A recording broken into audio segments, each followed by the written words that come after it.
It's taken me a while, but I've finally gone off-roading for the first time. We went to a cabin for the weekend in Ohiopyle, Pennsylvania, up in the mountains.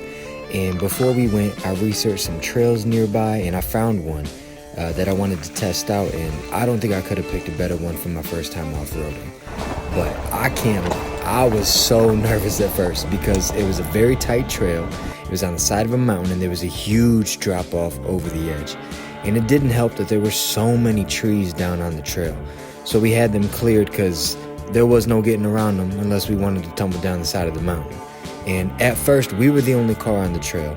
But then all of a sudden, the Silverado truck popped up behind us, and it was a local and his son who said that they last went down this trail in July and that it was totally clear. He did say they had a tornado come through in August, so that meant nobody had been down here since August at least. And then all of a sudden, a Range Rover pulled up behind us both, and he got out to help.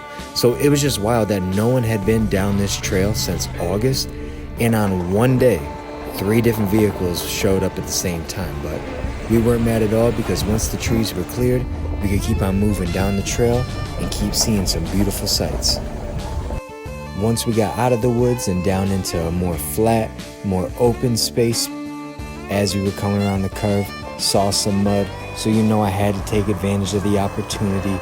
Now, for me, I like my vehicle super clean on the outside. Like, I want it looking nice and pristine, but I couldn't pass up an opportunity for some mud and to have some fun. At the end of the trail, it took us to a little grass cul-de-sac with a little path down to the railroad tracks, with the river being on the other side. We took some flicks, capture our first moment off-roading, and then we had to hit that same mud spot on the way back.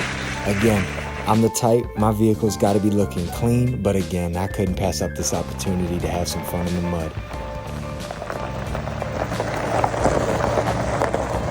So with the path clear and a muddy Bronco, it was time to make our way back up the side of the mountain. And again, got a little nervous sometimes, especially around this sharp curve because that drop-off was so steep on the other side. But in the end, I would definitely say, looking at all this mud, it's not the most mud you'll ever see on a vehicle, but I'm pretty happy with how it turned out for my very first time off-roading.